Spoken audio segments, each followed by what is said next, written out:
Oh, Susan, mabuti at maaga kang dumating. Halika, pumasok ka. Salamat po, Madam Marites. Pasensya na po kung medyo maaga. Gusto ko lang pong magpakitang gilas sa unang araw ko. Ay nako, wag mo na akong tawaging madam. Ma'am Marites na lang. Ay, sige po. Pero bagay po sa inyo eh.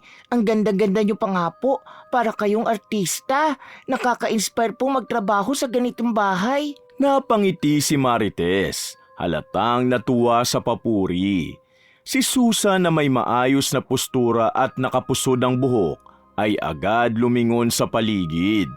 Malinis, maaliwalas at halatang pinagpala ang pamilya. Ang dilis po ng bahay. Ang ganda pa ng sit-up. Nakong swerte ko naman na dito ako napunta, Madam Marites.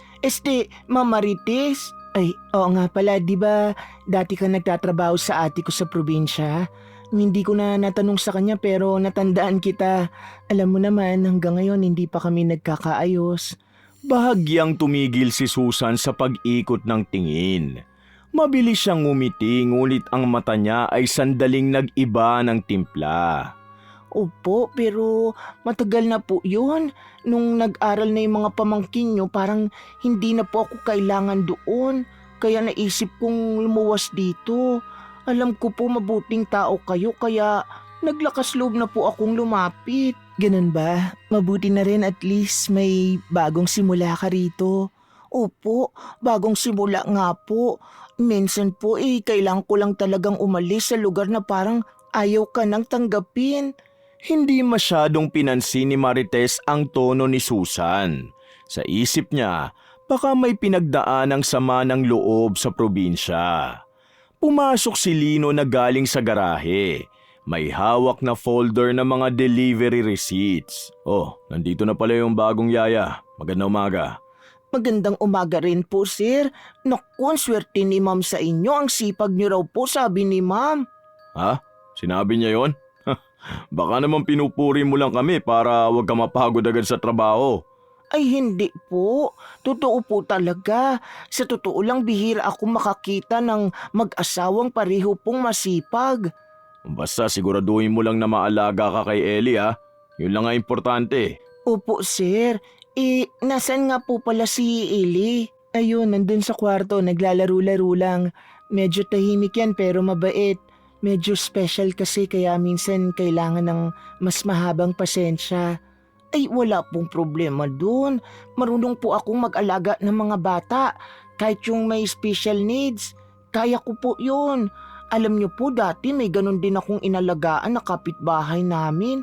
Ang lambing-lambing din po parang si Eli siguro. Ganun ba? Mabuti naman kung ganun. Habang nag-uusap sila ay tahimik lang si Susan ngunit panay ang tingin sa paligid na parang may sinusukat. Ang bawat galaw niya ay kalkulado. Ang bawat ngiti ay eksaktong pampalambot ng loob. Maya-maya'y lumapit si Marites sa kwarto at binuksan ang pinto. Eli, anak, halika. Eto na si Ate Susan. Siya yung bagong mag-aalaga sa'yo. Lumapit si Eling nakatingin kay Susan at walang imik.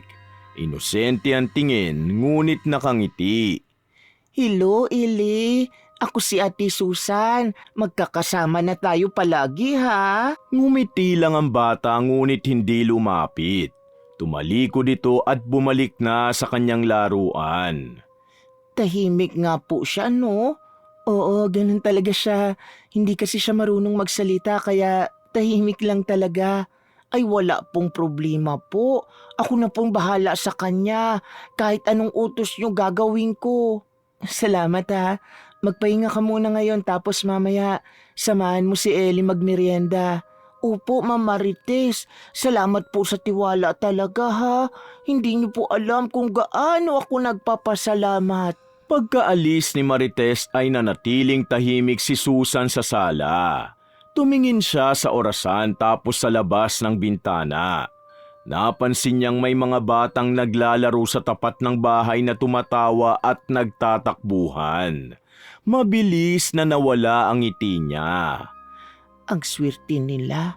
Hindi nila alam kung gaano kasakit mawalay sa lugar na pinagtatrabahuhan mo buong buhay mo. Maya-maya ay lumabas si Lino dala ang susi ng sasakyan. Susan, aalis muna kami ni Marites ha. Mga hapon na kami makakabalik, kaya ikaw muna ang bahala kay Ellie. Ay upo Sir Lino, ay, wag po kayong mag-alala, para ko na pong anak yun. Huwag naman anak agad, baka mamaya ikaw pa ang masanay. Kasi po gusto ko pong alagaan ng maayos na parang sarili kong dugo para hindi nyo na kailangang mag-alala. Sige, salamat. Ingatan mo lang ha, sensitibo yun minsan. Upo sir. Pagkaalis ng mag-asawa, tahimik ang bahay. Lumapit si Susan sa kwarto ni Ellie. Nakaupo ang bata sa sahig na naglalaro ng mga laruan nito. Eli, gusto mo ba ng gatas? Tahimik lang ang bata. Eli, Ate Susan ang bahala sa'yo ha. Makinig ka lang sa akin. Ayaw ni mama mo ng makulit. Lumapit siya sa bata at dahan-dahang pinulot ang mga laruan at inayos sa mga kalat. Sa labas, maririnig ang mga kahol ng aso. Tanda ng katahimikan sa paligid. Pagbalik ni Marites bandang hapon, maayos ang bahay, malinis ang kusina at si Susan ay naghahanda ng hapunan. Aba, ang sipag mo naman ah. Ang linis ng bahay oh. Ay naku, maliit na bagay po yan ma'am. At saka gusto ko pong ipakita na hindi kayo nagkamali sa pagkuha sa akin. Ellie, kumain ka na ba anak? Si Ellie ay nakaupo sa gilid ng mesa at tahimik lang. May konting pulang marka sa braso, ngunit hindi agad napansin ni Marites. Ay kumain na po siya kanina. Nahulog po yung kutsara niya kaya medyo tumama siya sa mesa at pinilit niyang pulutin. Ah, ganun ba? Sige, hindi naman siya nasaktan no? Hindi naman po ma'am. Habang kumakain ang pamilya, si Susan ay nasa gilid lang, nakatayo at tila alerto sa bawat kilos nila. Ngunit paminsan-minsan, kapag tumitingin si Marites sa kanya ay agad siyang umingiti. Yung ngiting hindi abot sa mata, ngunit marunong magpanggap ng kabaitan. Bakit hindi mo kami sabayan, Susan? Ay, mamaya na lang po ako, ma'am. Busog pa po ako eh. Sumapit ang gabi. Habang inaayos ni Marites ang gamit sa kwarto, napadaan si Lino sa pintuan. Mukhang maayos si Susan ah. Masipag at mukhang hindi tayo magkakaproblema sa kanya. Oo nga, parang mabait. Kaya nga sabi ko minsan maganda rin yung nagpasensya ka kahit may sinasabi ang iba. Baka naman may ibang dahilan bakit siya umalis dun sa ate mo. Huwag kang ang nega. Alam ko mabait ang tao. Parang may mabigat lang sigurong pinagdadaanan. Hindi ko alam. Ayoko namang tanungin si ate kasi baka isipin niya nakikipagbati na ako. Bakit nga ba ayaw mo pang makipagbati sa ate mo? Ay, wag na nga natin pag-usapan. Sa kabilang silid, tahimik si Susan habang pinapatulog si Ellie. Nakatitig lang siya sa bata. Ang mukha niya ay walang ekspresyon. Tahimik ka rin pala tulad ng pinsan mo. Pinagkaiba nyo, hindi siya abnormal at marunong magsumbong. Dahan-dahan niyang tinapik ang braso ni Ellie, ngunit medyo madiin. Huwag kang matigas ang ulo ha. Ayoko sa batang matigas ang ulo. Sa labas, dumaan si Marites at sumilip sa pinto. Oh, tulog na si Ellie? Mabilis na nagbago ang mukha ni Susan. Mula sa malamig ay naging malambing. Ay, opo, ang bait nga po ng anak nyo. Parang anghel pag natutulog. Mabuti naman. O siya, magpahinga ka na rin. Opo, Ma'am Marites. Salamat po uli sa tiwala ha. Hindi nyo po pagsisisihan na kinuha nyo ako. Pagkaalis ni Marites, nanatiling nakaupo si Susan sa gilid ng kama. Tahimik lang siya habang tinitignan si Eling tulog. Nang masiguro niyang wala nang nakasilip, hinawakan niya ang kamay ng bata. Marahang pinisil, subalit hindi yun lambing, kundi babala. handa ka na ba sa susunod na mga araw? Ihanda mo na yung murang katawan mo sa bigat ng kamay ko. Nang sumunod na araw, tinanghali na ng gising si Marites dala ng pagod. Susan, pakitignan nga si Ellie, parang mas lalong tahimik yata ngayon ah. Opo ma'am, kanina pa po yan naglalaro sa kwarto. Mahilig po kasing magtayo ng mga blocks kaya ayokong isturbuhin. Ganun ba? Sige, pero pakainin mo na rin yan ha, baka magutom na. Opo ma'am, ako na pong bahala. Tahimik si Susan habang papasok sa kwarto. Nandun si Ellie, naglalaro ng building blocks. Lumapit siya, dala ang tray ng merienda. Ellie, kain muna tayo. Wag puro laro. Tahimik ang bata na nakatitig lang kay Susan. Ano, gusto mo bang ako pa magpakain sa'yo ha? Walang sagot. Dahan-dahan niyang inilapag ang tray sabay hawak sa braso ng bata ng madiin. Sabi ko, kain. Huwag mo kong subukan. Umiyak si Ellie ng mahina at halos hindi marinig. Pinakain niya ito ngunit may diin ang bawat subo. Pagkatapos, pinunasan niya ang bibig ng bata na halos madiin ang pagkuskus ng panyo. Ayan, huwag kang malikot para hindi ka napapalo. Kinagabihan, habang nasa hapag si Marites at si Lino, napansin ni Marites ang malaking pasa sa braso ni Ellie habang tinutulungan itong kumain. Lino, tingnan mo, may pasa si Ellie. Saan? Baka nadapa. Lagi naglalaro yan sa sahig. Oo nga siguro. Susan, halika nga sandali. Lumapit si Susan agad, dala ang tuwalya. Bakit po ma'am? May pasa si Ellie Nadapa ba siya kanina? Ay, oo po ma'am. Nahulog po yung bola niya tapos habol-habol niya kaya nadulas. Hinilot ko na nga po agad. Ganun ba? Sige, ingatan mo na lang na wag mabangga ha. Opo ma'am, wag po kayong mag-alala. Ako na pong bahala kay Ellie. Baka kasi masyado mong hinahaya maglaro sa sahig. Dapat bantayan mo palagi. Opo sir, sorry po. Minsan kasi mabilis talaga siyang gumalaw Hindi ko mahuli. Nagkatinginan si Marites at Lino. Naniwala agad at mukhang totoo naman. Kinabukasan, galing si Marites sa meeting.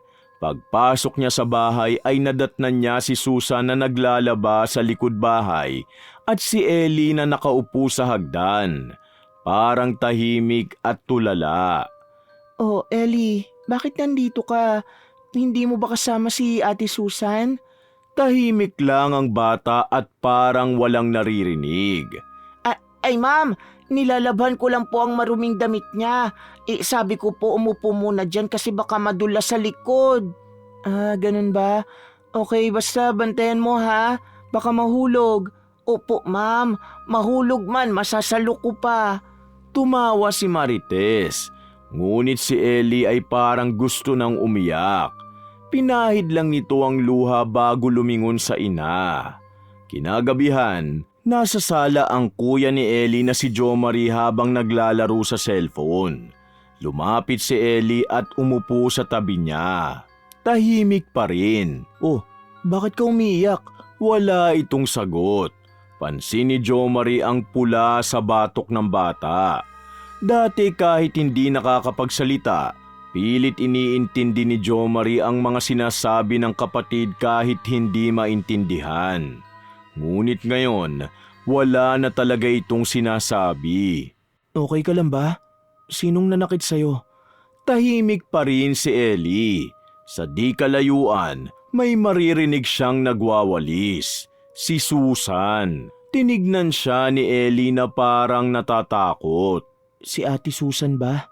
Hindi sumagot si Ellie ngunit mabilis itong tumakbo pabalik sa kwarto. Naiwan ang kuya niyang si Jomaring nagtataka.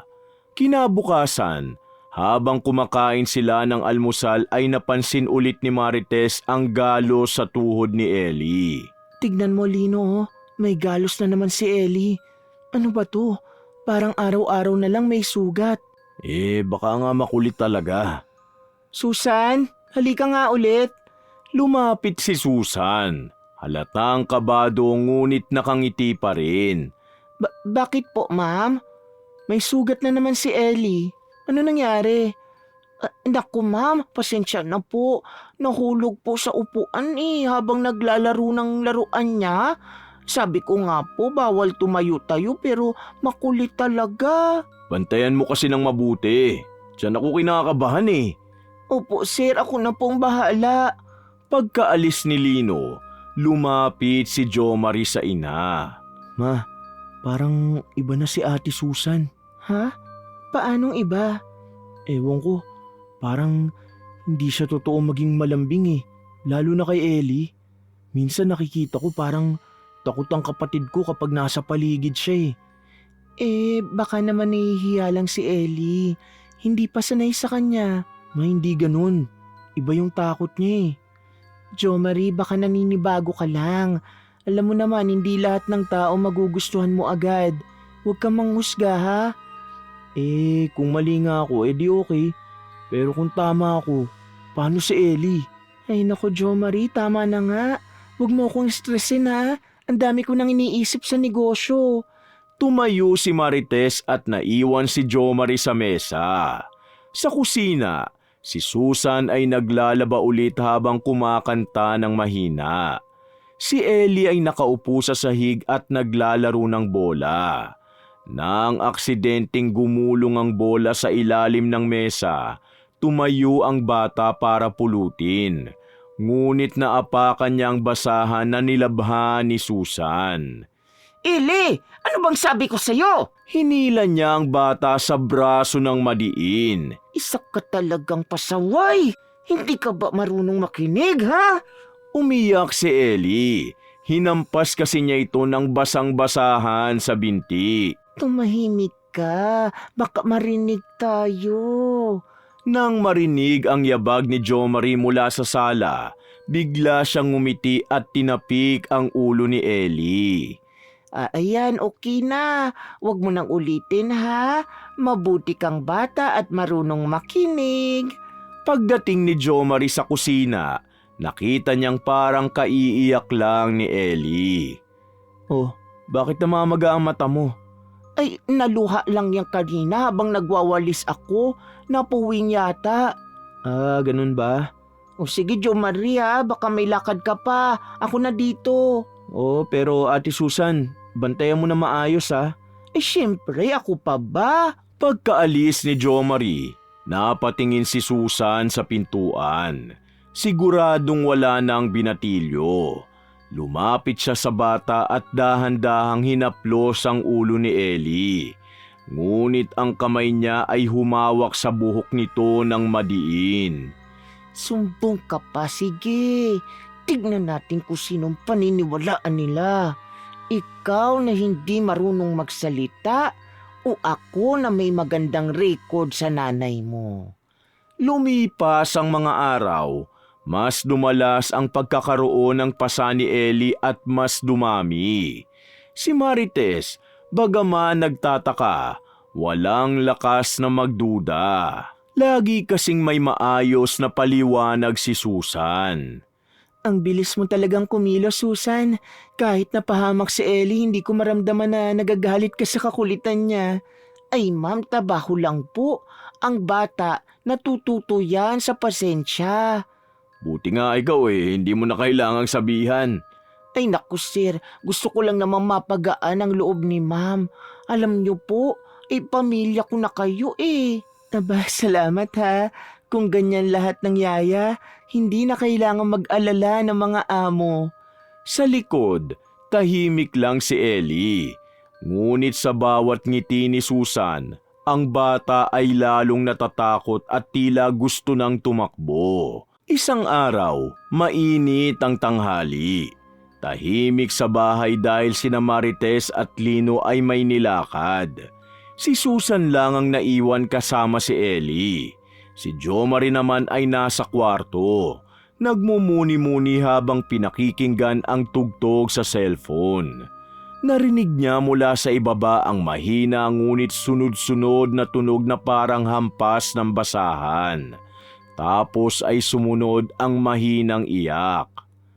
Ano kaya yun? Tumayo siya at lumapit sa hagdan. Sa bawat hakbang pababa, mas malinaw na ang pag-iyak ni Ellie. Mabilis ang pintig ng puso niya. Sumilip siya sa siwang ng pinto ng kusina at doon niya nakita. Si Susan ay nakatayo sa likod ng bata. Hawak ang maliit na sinturon at habang umiiyak si Ellie, hinahampas niya ito sa binti. Sabi ko sa'yo, huwag kang magkalat. Ang tigas ng ulo mo. Hindi ka marunong makinig. Tinakpan ni Ellie ang mukha niya, nanginginig. Ngunit walang tunog na lumalabas. Tumingin ka sa akin. Ano? Iiyak ka lang? Iiyak ka lang? Hinatak niya ang bata sa braso at pinilit tumingin. Sa sobrang higpit, may iniwang marka mga daliri niya sa balat. Hindi na nakatiis si Jo Marie. Binuksan niya ng malakas ang pinto. Ate Susan, anong ginagawa mo sa kapatid ko? Nagulat si Susan ngunit saglit lang. Agad niyang ibinaba ang sinturon at pinilit ngumiti. Ay, Jo Marie, hindi mo siguro nakita ng buo. Natapon kasi yung gatas kaya pinagsabihan ko lang. Hindi ko siya sinaktan. Pinagsabihan? Nakita ko eh. Pinapalo mo siya. Lumapit si Jo Marie kay Ellie at niyakap ito. Nagtatago ang bata sa likod niya at nanginginig. Uy, huwag kang magdrama, Jo Marie. Hindi mo naiintindihan ang nangyari. Ang bata kailangan din minsan ng disiplina. Disiplina? Anak ng may-ari ng bahay to, hindi mo anak. Wala kang karapatan na paluin siya. Ay naku, Jo Marie, kung marunong ka lang sa mga bata, alam mong minsan kailangan yan. Hindi mo alam kung anong pinagdadaanan ng kapatid ko. Hindi mo siya pwedeng saktan dahil hindi siya marunong magsumbong. Tumahimik si Susan. Sandali lang ngunit halata ang pagkadismaya sa mukha niya. Lumapit siya kay Jo Marie at nagpakawala ng mapait na ngiti. Alam mo, Jo Marie, masyado kang mapanghusga. Sa totoo lang, dapat nga nagpapasalamat ka sa akin kasi tinuturuan ko yung kapatid mo ng disiplina na hindi nyo kayang ibigay. Kapal na mukha mo, isusumbong kita kay mama. Biglang sumimangot si Susan. Sige, subukan mo. Wala kang magagawa, pagsisisihan mo to. Umalis siya karga si Ellie na umiiyak. Pag-akyat niya sa kwarto, tinawagan niya si Marites. Ilang oras ang lumipas, dumating si Marites na halatang nagmamadali. Ano bang nangyari at tumatawag ka pa ng ganon, Jo Marie? Ma, si Ate Susan, nakita ko sinasaktan niya si Ellie. May sinturong pa sa kamay niya. Ha? Jo Marie naman, baka naman nagkakamali ka. Hindi ako nagkakamali, ma. Kitang-kita ko. May mga pasa na nga si Ellie, hindi mo pa rin ba napapansin? Pagkatapos niyang sabihin yun, biglang lumabas si Susan mula sa kusina dala ang basahan. Kalmado ngunit nakatingin ng diretso kay Jo Marie. Ma'am Marites, pasensya na po. Pwede ba akong magpaliwanag? Sige Susan, ano ba ang totoo? Ay, ma'am, totoo pong nakita niya akong may hawak na sinturon pero hindi ko po yung ginamit sa bata. Nahulog lang po kasi nagwawalis ako. Si Ellie nagkakalat kaya sinabihan ko. Hindi totoo yan, ma. Sinampal niya pa nga si Ellie. Naku, ma'am. Siguro galit lang talaga siya sa akin. Naalala ko po. Baka kasi dahil dun sa pera niyong nawawala noong nakaraang linggo. Nakita ko po siya kanina. May kinukuha sa bag ninyo. Nabigla si Marites. Ano? Jo Marie?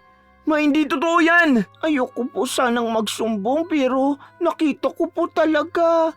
Baka kasi kaya niya ako sinisiraan kasi ayaw niyang mabuko. Hindi to totoo. Oo, minsan nangungupit ako noon. Pero hindi ngayon. So inaamin mo nga. Maiba to. Nakikita ko kung paano niya sinasaktan si Ellie. Ma'am, Hindi ko po alam kung bakit ganito siya sa akin. Ginagawa ko naman lahat. Nililinis ko ang bahay, inaalagaan yung bata. Pero ito pa po ba ang kapalit? Jo Marie, sa totoo lang pagod na ako sa mga dahilan mo. Lagi ka na lang may kasalanan tapos laging may ibang sisisihin. Ma, hindi ako nagsisinungaling. Tama na! Hindi ako naniniwala sa'yo! Tahimik si Jo Marie. Nangilid ang luha niya ngunit pinilit niyang huwag umiyak. Lumapit siya kay Ellie na yakap ang unan at tahimik lang. Tama ka, Ellie. Hindi nila tayo paniniwalaan. Umiling si Marites at halatang naguguluhan ngunit mas naniniwala kay Susan. Susan, pasensya na ha. Masyado lang talagang mainit ang ulo ng anak ko. Alam mo naman ang mga bata, impulsive. Okay lang po, ma'am. Naintindihan ko po. Alam ko po mabait talaga si Jo Marie. Siguro lang napapagod din siya. Kinagabihan, habang nasa kama si Jo Marie, nakatulala lang siya sa kisame. Sa kabilang silid ay naririnig niya ang mga yabag ni Susan. Hindi siya mapakali. Bumaba siya ng dahan-dahan para silipin si Ellie. Pagbukas niya ng pinto, nakita niya si Ellie na tulog ngunit yakap-yakap ang laruan na may dugo sa gilid ng labi. Diyos ko, Lumapit siya at tinakpan ng kumot ang bata. Napaupo siya sa sahig at humawak sa ulo. Hindi ako titigil. Kahit hindi ako paniwalaan, ipapakita ko sa kanila ang totoo. Sa labas ng kwarto, si Susan ay nakatayo pala sa dilim at nakatingin sa kanya.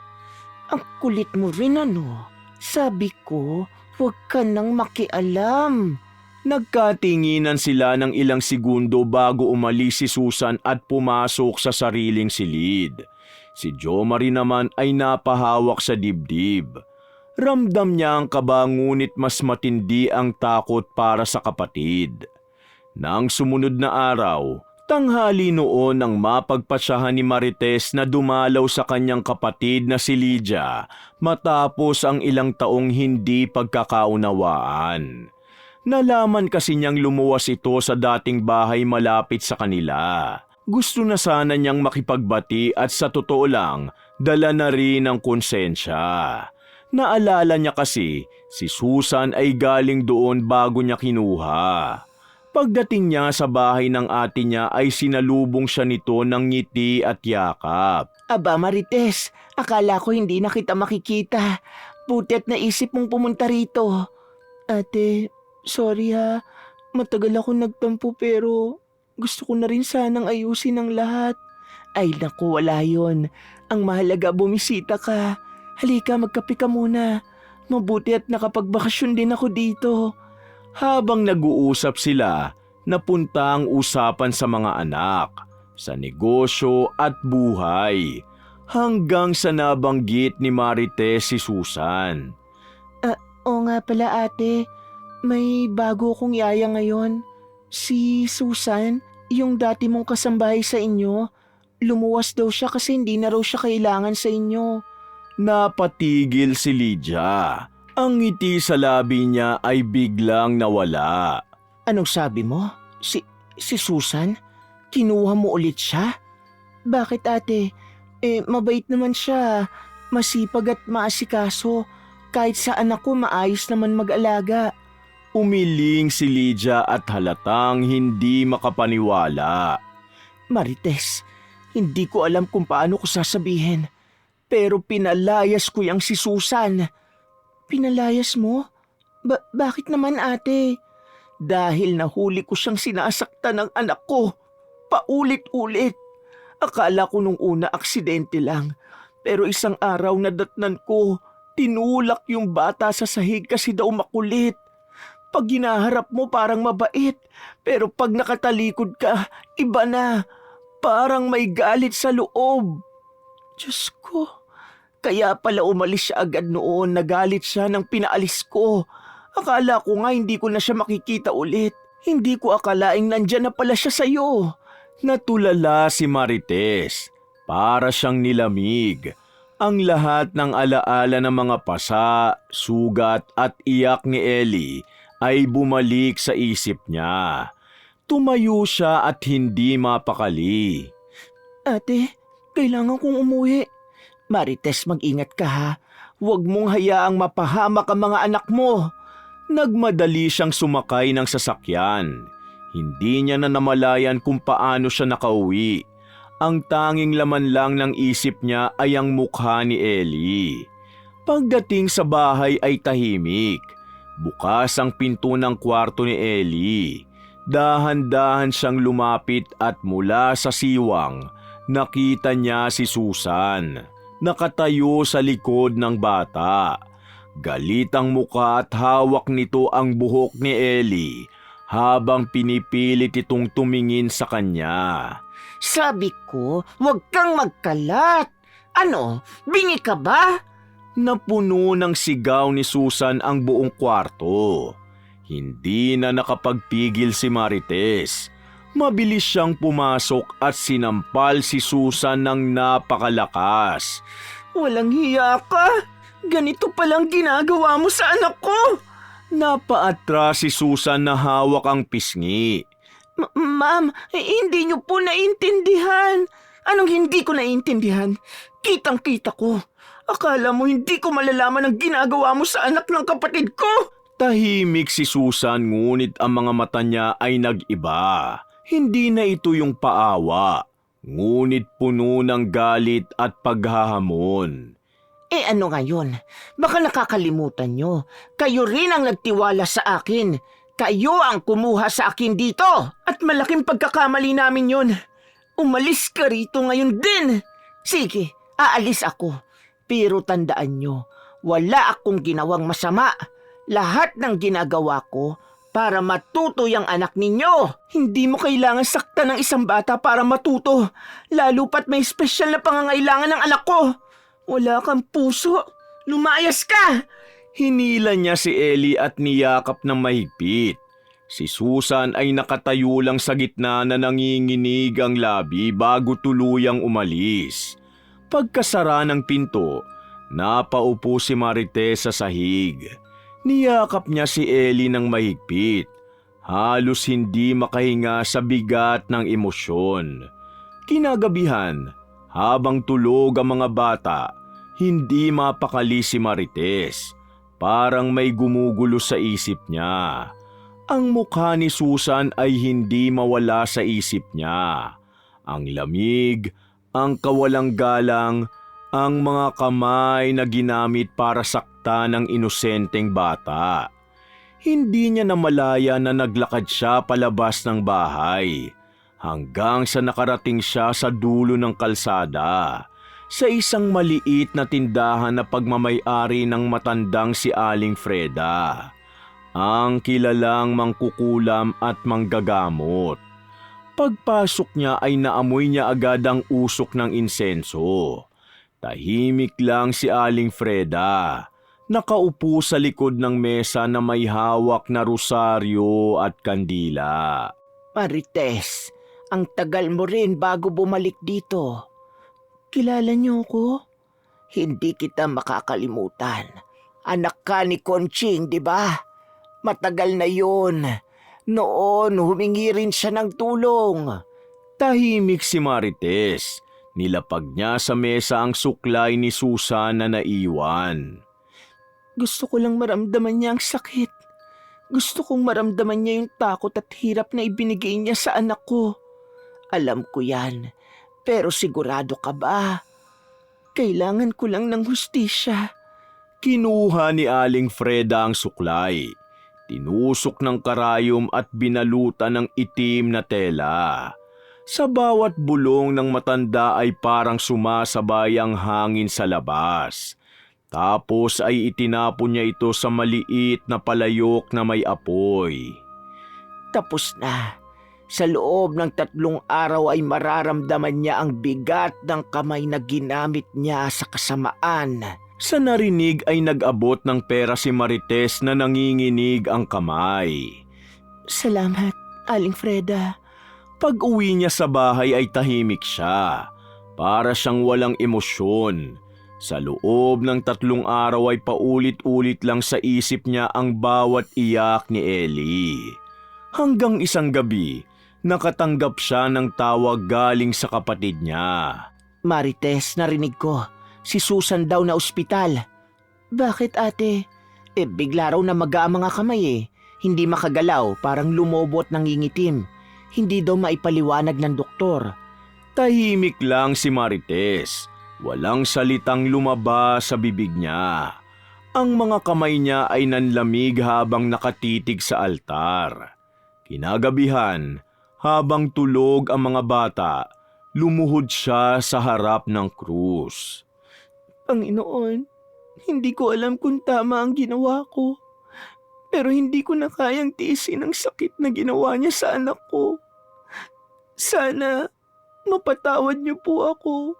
Sa labas ng bahay ay tahimik.